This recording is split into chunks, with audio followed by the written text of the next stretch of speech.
भारत में ऐसे लोग हैं जो अपनी तंत्र विद्या की प्रैक्टिस करते हैं पेड़ों पर।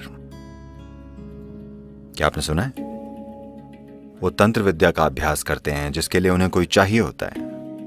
वो वाकई पेड़ों से खून निकाल देते हैं, लाल खून। मैंने इसे अपनी आंखों से देखा है। वो पेड़ों के साथ तमाम तरह की चीजें करते हैं। तो सोचिए, अगर आप ऐसे पेड़ को काटें, वो एक बहुत ही सताया हुआ पेड़ होगा।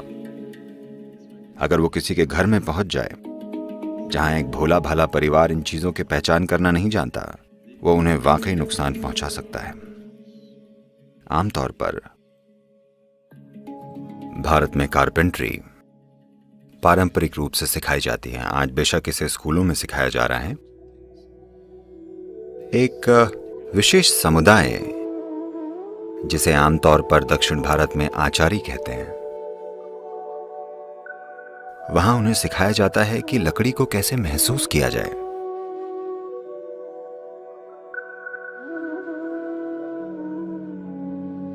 उसका उपयोग कैसे किया जाए। वो कभी कभी किसी लकड़ी को अस्वीकार कर देते हैं, वो इसे लेंगे ही नहीं।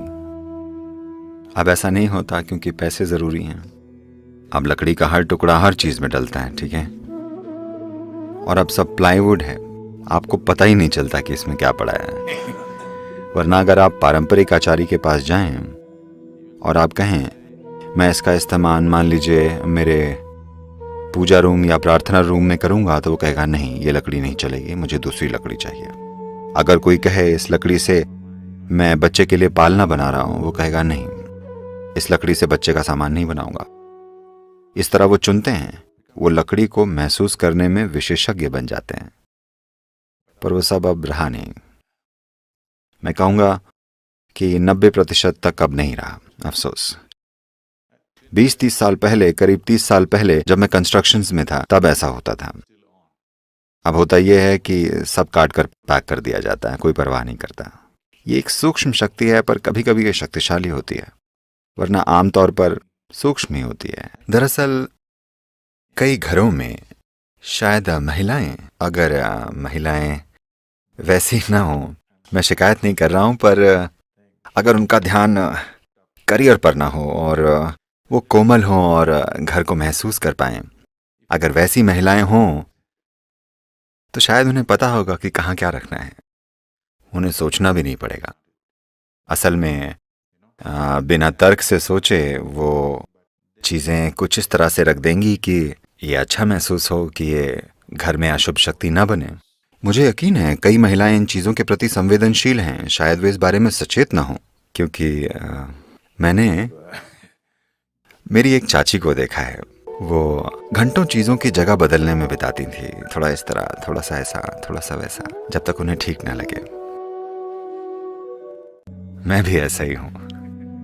मुझे भी चीजें यहां वहां रखनी होती हैं। चीजें ठीक से रखी जानी चाहिए, क्योंकि जो संवेदनशील हैं उनके लिए एक सच्चाई है। तो जीवन के बहुत बहुत बहुत से आयाम हैं।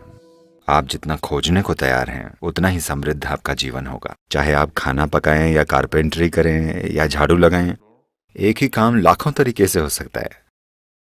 हाँ, वही काम लाखों तरीकों से हो सकता है।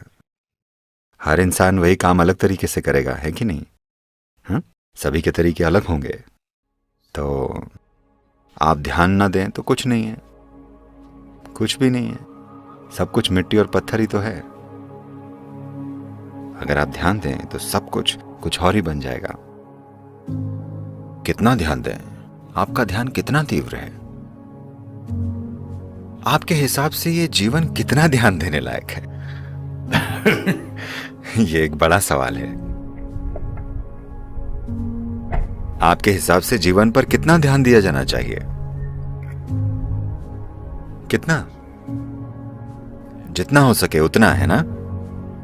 अगर आप ध्यान दें तो सब कुछ आकर्षक है, सब कुछ शानदार है, सब भव्य है, सब कुछ देवत्व का द्वार है। अगर आप ध्यान ना दें तो सब कुछ बस मिट्टी और पत्थर है।